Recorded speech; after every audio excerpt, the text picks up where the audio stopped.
Thanks for the warm applause. Usually I come out in the interim, so it's nice to be welcomed back onto the stage. I thought that was an excellent presentation by the Vice President of Uruguay and what their aspirations are to trade with UAE.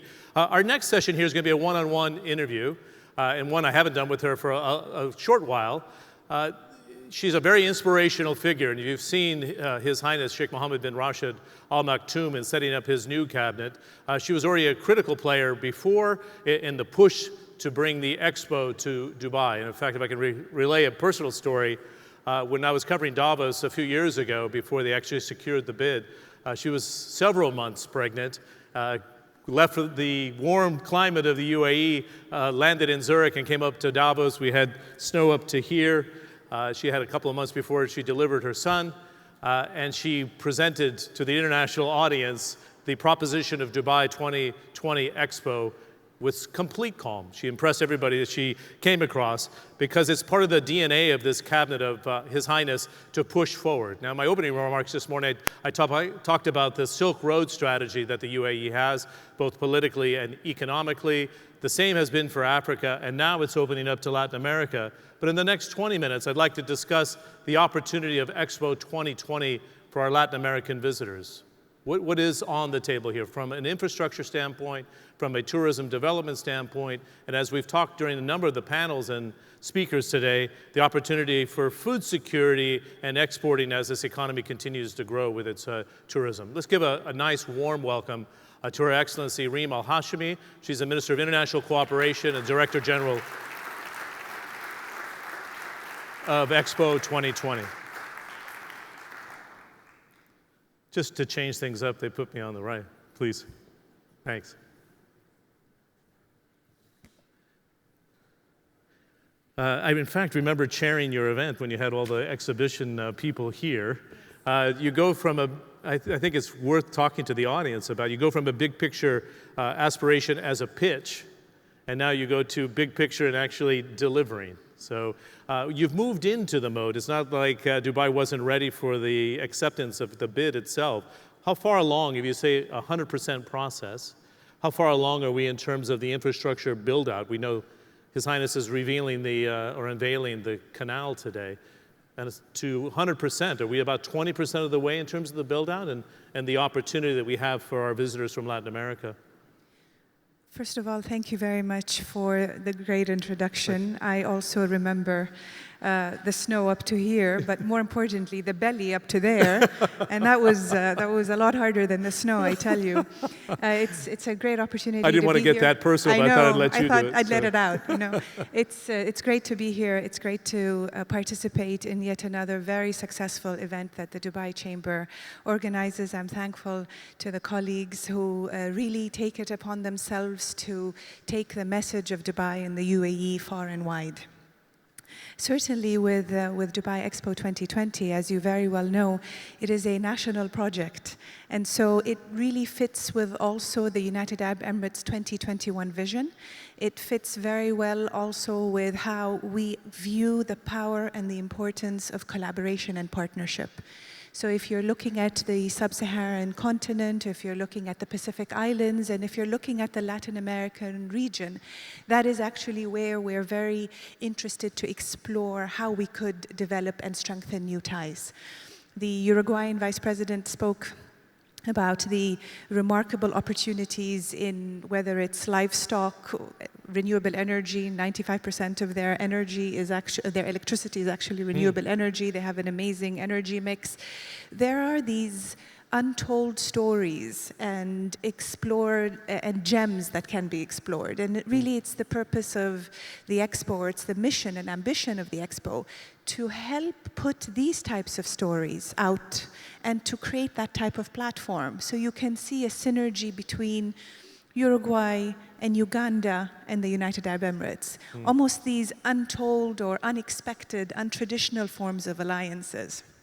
Now, in terms of where we are, we're almost, I would say, 95% done of planning. We've, since the bid, really spent a lot of time looking at our master plan, looking at the legacy of that master plan and how it can live on post-2020, because we're actually building a new part of the city. And that new part, that 438 hectare, is going to have significant legacy value and significant legacy means. In terms of infrastructure, we're planning to break ground in January of 2017. So we've certainly finished the planning, and we've dug up, we have our cut and fill done, and we've laid out 2 packages of our infrastructure and really ready to start the actual construction early 2017. In fact, I was showing you this behind the scenes. I was looking at an Arabian Business article of the top dozen major infrastructure projects. So we're looking at about a $9 billion spending on infrastructure alone. The Dubai Water Canal project is $545 million and is being unveiled today. It stretches now, and I think is very interesting, the Al Habtoor city, which is going to be near the center. But in my opening remarks, I was thinking about discussing Dubai World Central as a new major hub to connect the minds of the world and bring people in for the expo. Jebel Ali, the 438 hectares in the build-out, but then you're stretching all the way now to Deira and the old port. So it's not just around Jebel Ali, but it's the whole city that is building up to Expo 2020. Can you explain these major projects that are underway? It's actually building up to 2020 and beyond 2020. I think 2020 is only 4 years out, but we are in a really special and privileged place to continue to grow and explore and dream and deliver. And that's sort of the mission that we're tasked with and the opportunity that we have to unlock. We represent a region that is primarily young, that look to the UAE as a place that is a home, a place that is a place to work, to have your kids in school, to enjoy, or to be a traveler who spends a few years here, explores something, and then continues. These projects that you mention are about securing and underscoring the positioning of the Emirates and the positioning of Dubai as the hub that the Uruguayan Vice President had mentioned, as it listens to the markets in India, in the subcontinent, in Sub-Sahara, in Saudi Arabia, etc. And with the level of services that have been put in place and with the level of logistical excellence that has been put in place, be it airport or port, we're very well positioned to take this story further and farther so that we ensure that the population of this region have a destination that they can also be very proud of. Great. One of the questions that always comes up when visitors come to visit Dubai or Abu Dhabi, particularly in the Dubai space, they say, well, there's so much building. And I know this government has always defined the critics to say, we have it under control, we know what our master plan is. But this is large scale with the number of hotels and the canal being built and the projects I was suggesting from Deira down to Jebel Ali. Convince our audience why this won't overheat, that it's under control. It won't create a debt bubble in 3 or 4 years. You're confident at this stage what the roadmap looks like. If we had every penny for every time someone said Dubai was overheating, we'd never have built anything. That's true. Right? I think if you look at the Dubai market solely through the prism of only a Dubai audience, it looks like it's more than what the actual demand is. But what you really need to contextualize is where Dubai sits in the larger region, in the larger country of the United Arab Emirates and in the larger region. And look at that population growth, look at that population tendency, and look at that demographic. And if you put those in place, you recognize that it is, in fact, a very meaningful destination that cuts across several sectors. We're very committed to when we turn 50 years old as a nation. Between 2020, our expo is 2020 to 2021. So the year of 2021 is the year of our golden jubilee. It is the year that after 50 years of establishing a federation, here we are opening up our platform to the entire world, accepting and respecting and promoting the perspectives and also the intricacies of countries from all over. And I think that's a very powerful message. I remember when the canal was built, and I live in that neighborhood, was being built. We thought, this is such a massive, when will it finish? It is so huge, and how will the water come through here, and what about Safa Park, and all of that. And you look at it now, And it's a marvel. And this wasn't a 20-year project. This was barely a 2-year project. So hats off to the RTA and to those that have been working on this, because it is truly a gem and yet another testament to Dubai's confidence and willingness to provide the very best it can for the people that live here and for the people that come and visit here. Good. In fact, you'll see it in the papers or on TV tonight because it's being unveiled this afternoon. I was looking at the connectivity because you talk about connecting people and connecting minds. The flights that Emirates and Etihad are both running, it's about a combination of about a dozen flights a week using kind of Argentina and Brazil's as hubs. Now, this just got started, and they're not slow to market, but does that volume, do we see that picking up to bring these two continents closer together? I was surprised to hear the DP, the ports operator, was well into Latin America already, but flight connectivity to bring the tourists over to better have cultural understanding, business understanding, do you see those accelerating in time for Expo? Absolutely. I mean, the region is made up of about 20 countries, more than 600 million people. Many that are primarily young entrepreneurs, young startups. When you think of the people-to-people connection and the business-to-business connection potential that exists, you know that a strong air connectivity is one of the key components to helping make that happen, and platforms such as this that actually bring those folks together. We're very committed at Expo to ensure that a business-to-business form of engagement, and really our team has been working very hard on a Business Connect series where they actually do engage with businesses. We engage with foreign business councils because we recognize the importance of having a business value and a business value that is generated for the purposes of also a country's participation within the Expo. We're very excited about exploring that. You know, His Highness Shah Mohammed bin Rashid had visited Latin America, I believe a year or so ago. I was part of that delegation in 2015, I believe. I was in the Santos port of Dubai Ports World maybe 3 or 4 years ago. The relationship with Latin America is actually, it's not a year old. There have been several years of this in the making. They were instrumental in our bid for IRENA. They're also instrumental in our bid for Dubai Expo. And there's a natural affinity with the Latin America people and culture. Their family values, their warmth, their hospitality is very similar to Arabs, actually. In fact, there's also a very large Arab diaspora who have been in Latin America for a very long time and now are 3rd, 4th generation. And so working with creating that synergy, as you said earlier in your remarks, between sub-Saharan Africa and the emerging region of South America, and going further also towards East Asia, there's that link between the countries of the South that I believe are incredibly strong, especially when you look at how the demographics of these regions are also quite similar. Great. I want to spend our last 5 minutes or so talking about international cooperation and trade. First and foremost, I described in my opening remarks earlier in the day that Dubai especially has this approach of identifying a region or a country, or I said the Silk Road strategy, and that was completed, and then to Africa. And Africa is part of your portfolio. So when Dubai goes in, it's with the airline, with the ports operators, with the hotels, the family trading groups, and then it also helps reinforce political relations. So take the Africa example, which you're responsible for as part of your portfolio, and apply it to Latin America. How can it evolve from this point forward with trade at the heart of it, do you think, Minister? I believe that one of our disadvantages today with the countries of Latin America is that we just don't know enough about one another. The geographic distance has created a bit of a gap.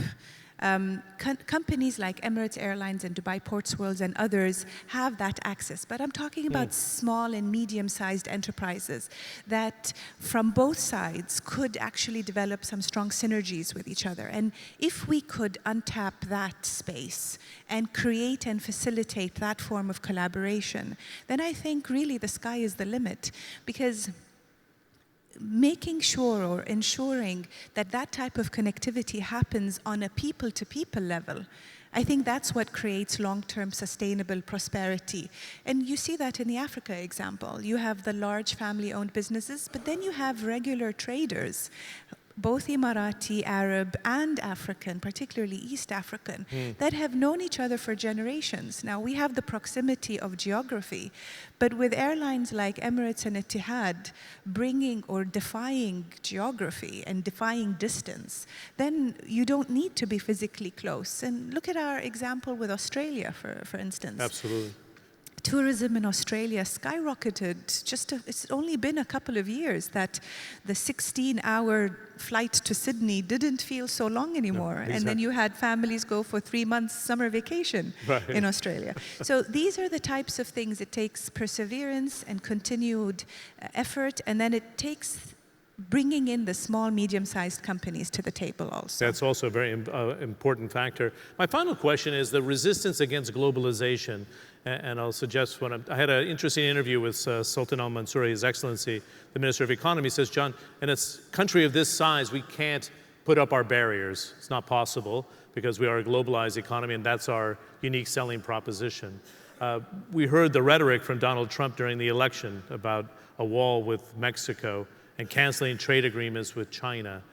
How do we strike the right balance here? A, do you believe the rhetoric? But B, how do you strike the right balance where if a country like the UAE wants to be open because of its small population and serves as a connector against the more developed economies that were priced out of certain sectors and are now putting up the barriers or starting to cocoon, as I often say editorially? How do you strike the right balance? Because it is a huge issue when it comes to the UK, European Union, countries like Italy, and now we see in the United States with the electorate. I believe very much that the United Arab Emirates isn't open to the world because it's small, but because there's an intrinsic belief in the power and in the potential of connecting and collaborating with people. If you look at Dubai specifically, but this is also true for the rest of the Emirates, we've always been a crossroad of those from the east, those from the south. This is not since 1971 when we became a federation. This spans a pretty large historic context, and it's about a belief system, I believe also. And for us, opening up to the rest of the world for the benefit and prosperity of those that live here and those whose families are being supported by those that live here is a core principle.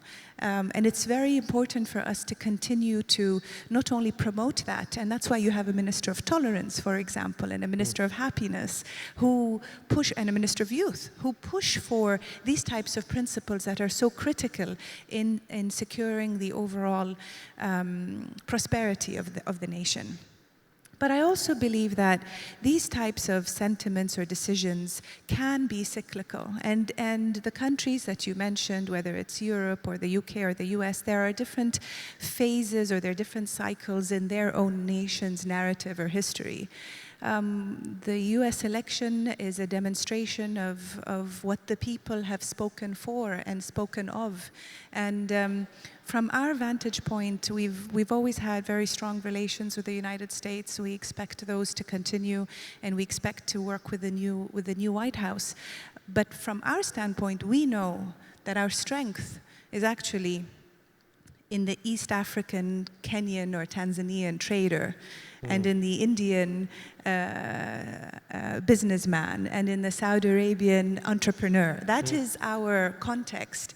And for us, that form of collaboration speaks to not only our past, but certainly defines our future. Okay, very good. I don't think I could have said that better. Give her a nice, warm thanks for the time. Her Excellency, Her Excellency Reem Al Hashimy, and also the Director General, as you know, of Expo 2020. They always say it's not a good idea to stand in the way of a person's meal, and lunch is next. It'll be served outside. It's a pleasure to see you again. Thanks a lot for your attention this morning as well.